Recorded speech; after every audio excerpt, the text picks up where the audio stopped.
Whoa! Welcome to Wrestle Cram. This is your boy, your host, with the most, but humble. And I do mean humble, the Nostra Novice, aka Derek, and I am here on Friday to deliver you Smackdown, Friday Night Smackdown, you guys. First and foremost, thank y'all so very much for being here.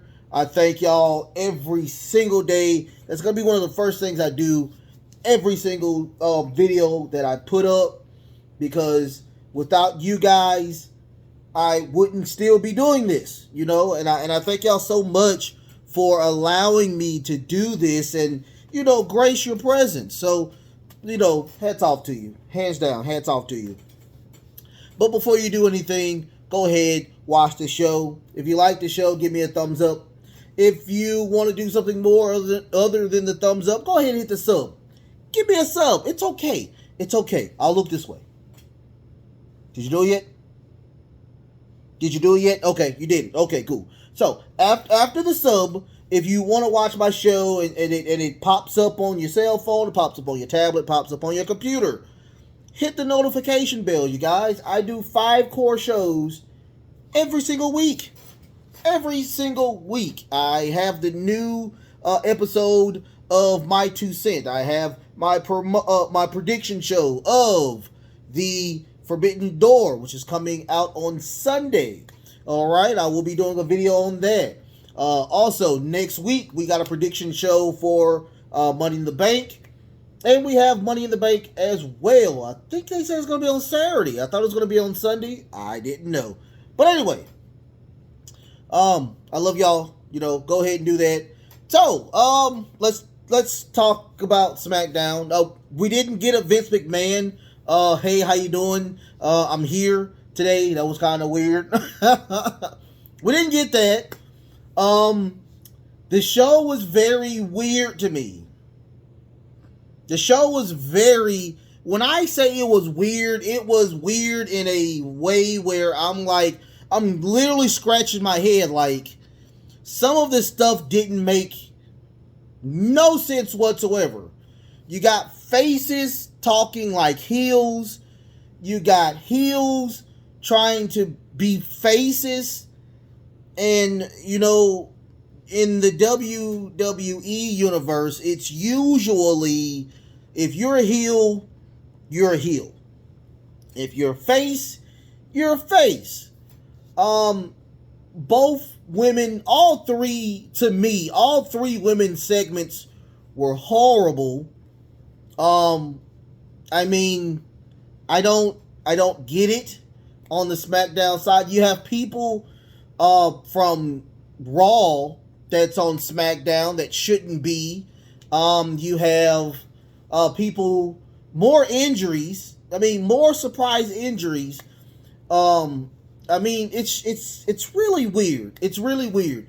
It wasn't good. It wasn't good. It was. I don't know. I can honestly say it wasn't good. The match that I thought was going to be good was bad. The other match I thought was good was bad. I'm really starting to not like the Street Profits. I'm really starting to dislike the Street Profits. I'm sorry.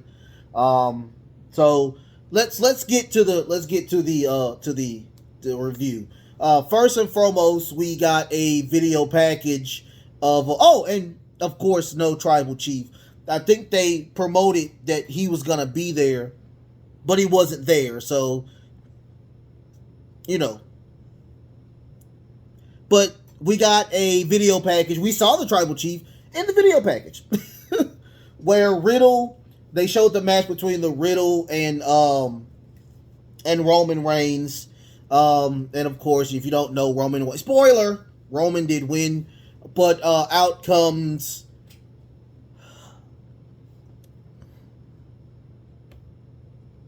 Brock Lesnar again.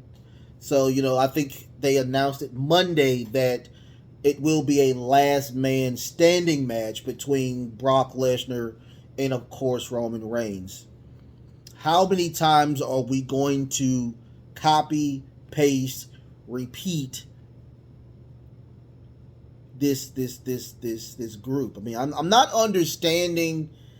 You have just like, and I'm not gonna rant. I'm not gonna keep ranting about it, but we have so many other people that is on the card. Like, I mean, AEW has literally showed you the way. They've showed you the way. The tournaments are so beautiful on AEW. They have shown you the way to do what you need to do, but you're not doing it. But, I digress. So, the first person that comes out is Drew McIntyre. Yay. He is so dull, it makes no sense. I am not a big fan of Drew McIntyre anymore. It's a lot of people I'm not a big fan of, but man, Drew McIntyre is so dull, it makes any sense. It makes no sense whatsoever.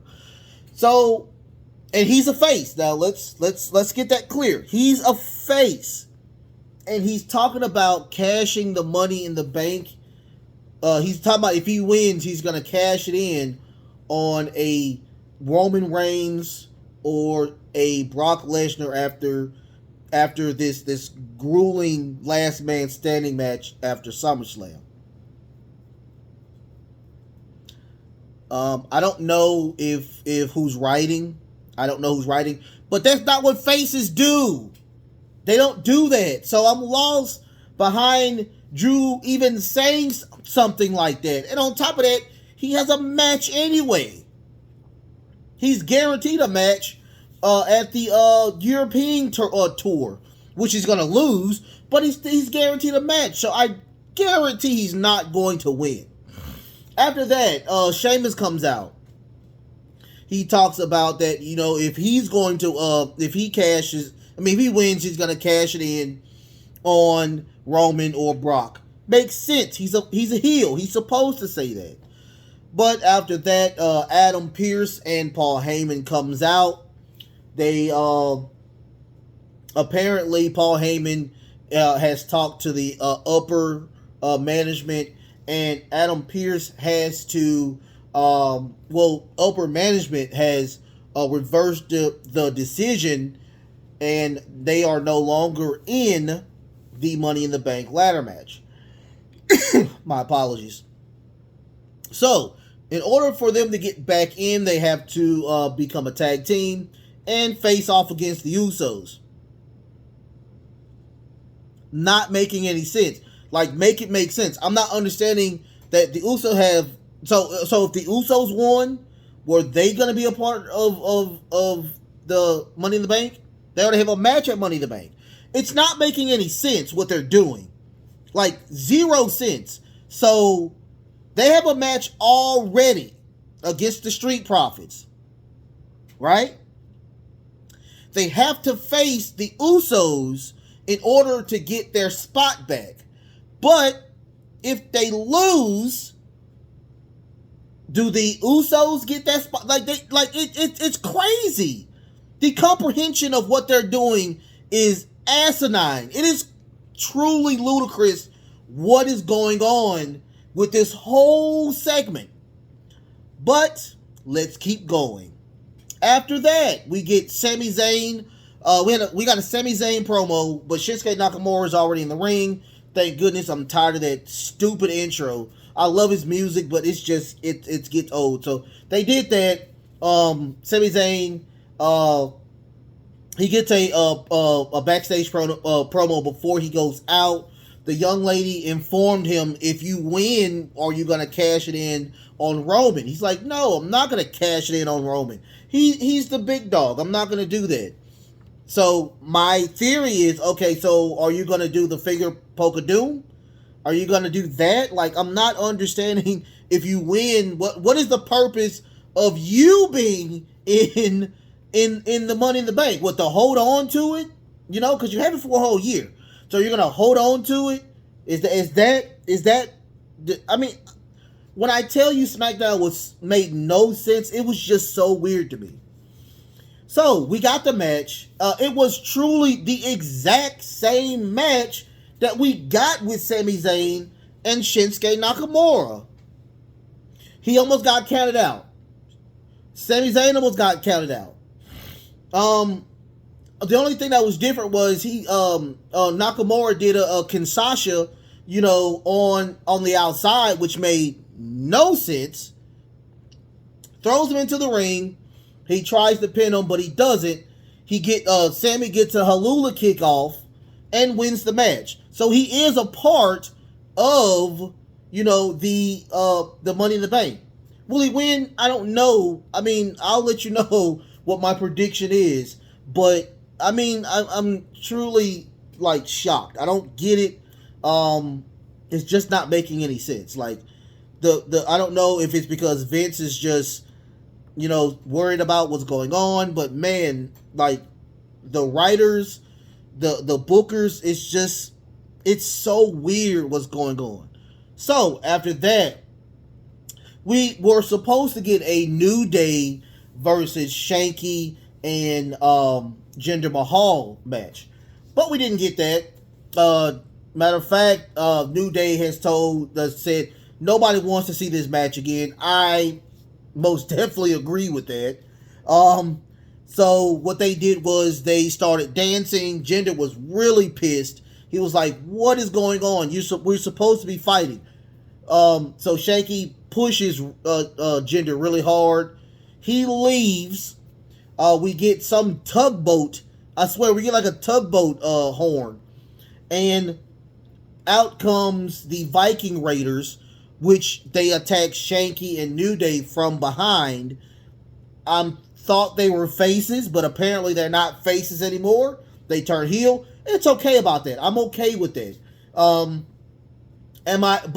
was never a fan of the Viking Experience or the Viking Raiders. It sounded like a weird sexual position that you do with swords and shields. I mean, it was really weird about the Viking Raiders. I never liked them. It was a weird story. Their move was called the Viking Experience. So I'm lost behind that. I digress.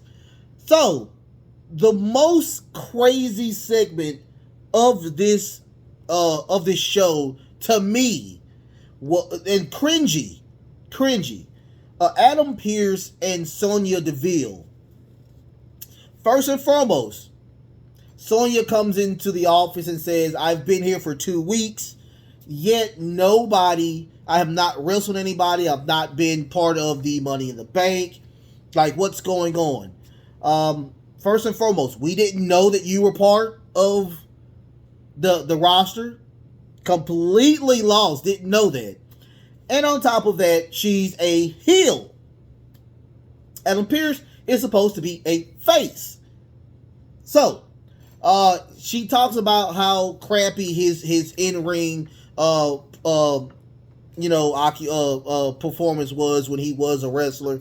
He talks how trash he was. And Adam Pearce does the sleaziest heel thing that anybody could do. He puts her in a handicap match against Raquel Rodriguez and America Lacey Evans. 2 faces against a heel. So my head is almost exploded. It's not yet. It hasn't exploded yet. So you get they're both in the ring. We get Sonia Deville, who I think is very beautiful. I swear, she's a very beautiful woman. She is a lesbian, but she is very beautiful. She's not even looking at this hobo-looking guy, but she is very beautiful. I always enjoyed Sonia Deville. I mean, what am I talking about? I'm gonna get her anyway. Anyway, even if she was straight, really, me, this guy, no. But anyway, so Sonya comes out with Zion Lee and Shayna Baszler. They're on the outside, and we get a handicap match, but like really a handicap match between one heel and two faces.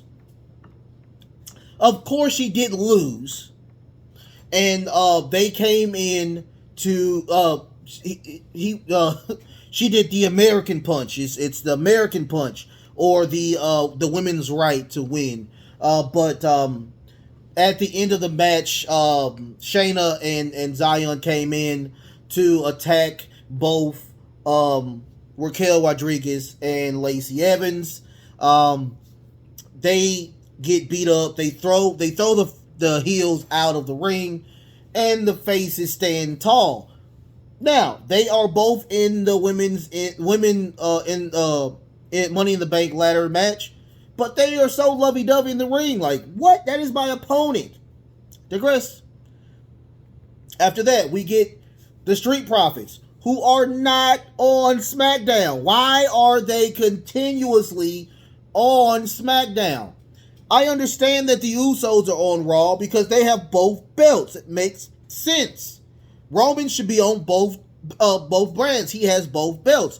So it makes perfect sense that why the Usos, you can explain why the Usos are on both.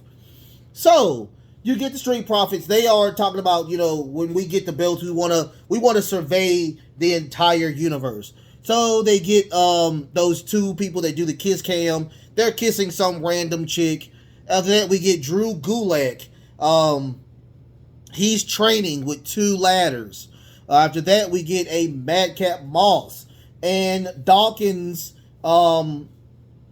says a joke to Madcap Moss and says, why, something stupid about a quarterback. It was so lame. This whole show was lame. I literally almost fell asleep, but I have to watch my favorite show, and that's a go-home show, but I almost literally fell asleep on all of this bullshit. It's just that fucking bad. That fucking bad. I hate saying the word fuck on camera, but it just was that damn bad. Horrible show, you guys. If you're listening to me now, you will have watched the show. That's how bad SmackDown was. After that, we get a Natalya as she cross-played as Ronda Rousey. She had a scroller or whatnot. She talks about where, the armbar is not better than the sharpshooter. Who cares? Ronda actually comes out or whatnot. She talks about, how bad her plastic surgery is, which is true. Natalya was very beautiful at one time. Whoever she has that got that done, wow. Natalya looks like a retired Natalya looks like a retired school bus driver. I'm so serious. She looks bad. I mean, it's just really, I'm not feeling it. So Natalya says, not Natalya. Ronda says, I like the jacket, takes the jacket off of her. That took about 20 minutes. Natalya attacks Ronda with the scroller. She leaves. End scene. After that, we got a Drew McIntyre and Sheamus promo in the back. They're trying to coexist, and you're like, hey, I got your back for today, so let's try to get this done. After that, we got the match I thought was going to be good. Ricochet versus Gunther. Man, it was a squash match. I mean, it was truly a squash match. That really nice drop kick, power bomb. That's it. I mean, goodness gracious, this dude was Intercontinental Champion for a while, at least three months. Lost. After that, we got a Paul Heyman promo where they're talking about the advantage is on Brock Lesnar. But Sammy comes in and says, well, this lady, She's always twisting words. And if I win the match, I'm not going to cash it. I will cash it on Brock. That may, Paul, like, what are you talking about? He's not going to win. After that, we got a Tamina versus Sachi match because, believe it or not, Aaliyah is injured. So Shanti versus Tamina. We already know who's going to win because Tamina's not even part of that division. She's part of the 24/7 division. So, Shanti, she got the win with a really weird looking DDT. I like the move. It's called, what is it called? It's called Never Wake Up. It's a inverted type of DDT, half crab type DDT. Beautiful move. I like Shanti.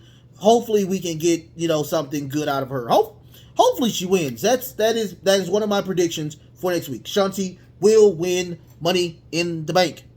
That's spoiler. After that, we get a very boring Viking Raiders promo where they're talking about, we're going to attack, we're going to destroy, we're going to do whatever we can to win. Not talking about the belts, they're just going to destroy everybody and win.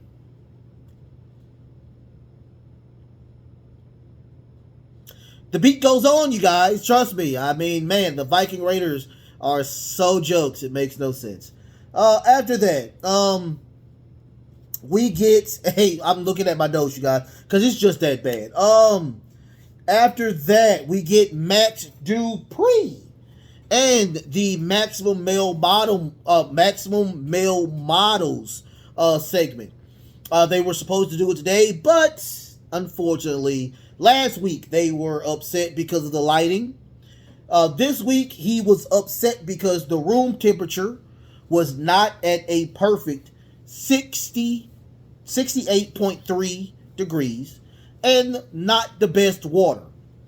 They need perfect lighting, perfect everything before he brings out the Maximum Male Models. Now, I am waiting because I'm a huge fan of Dupree. I loved him when he was on TNA and Impact.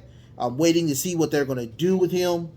So next week, we should get the Maximum Male Models, and it will titillate the juices of your guilty pleasure. Best part of the show. I love it. I can't wait to see what they do next Friday. Titillates the juices of your guilty pleasure. I love that. After that, we get Pat McAfee. He comes out. He challenges Corbin to a match at SummerSlam. Apparently, I'm thinking McAfee is going to wrestle on all of the top 4 shows now. Can't wait. Kind of can't wait, but we'll see. We'll see what the build-up to this is. We will get Corbin next week to respond or to accept the match. After that, we get the Sheamus and Drew McIntyre versus the Usos. This match was okay. Probably the best match of SmackDown. It was, we had, but, the Street Profits came in to the commentator's desk. And, I don't know why they were on the commentator, like they were talking, because they were not talking to not Pat McAfee, they weren't talking to anybody. They were literally on the mic, and they were talking to the Usos. Like, y'all need to talk to them. You need to focus on your match, bro. You need to focus on your match, bro. I was like, okay, cool. So, at the end of the match, Sami Zayn comes out of nowhere to set up an Alula kick with Drew McIntyre. I think it's Dawkins. Dawkins comes in with a shoulder tackle, making Sammy fly. They get apparently he gets back in the ring. Drew McIntyre, he does a suicide dive onto everybody in the ring. Outside the ring, clearing pretty much everything. going back inside with a Claymore and pin to win. They are back in the Money in the Bank. I mean, that was it. I mean, that was truly it. Oh my God, it was really truly hard to watch this SmackDown. I hate that it's just that bad. I hate that the writers, the bookers. I mean, I could care less how you put this card together. It was total shit. I feel bad for what's going on behind the scenes, not with Vince, but just all the chaoticness that's happening, and I think it's killing the product. So, hopefully we can get something better. Please give us something better. Y'all like, share, and subscribe. Send it off to the masses. Send it off to whoever you want. Send it off to a friend, to a girlfriend, to a boyfriend, to a partner, to your ex-partner. Send it off. I love y'all so much. I love y'all so much. But until then, love, peace, and of course, wrestling.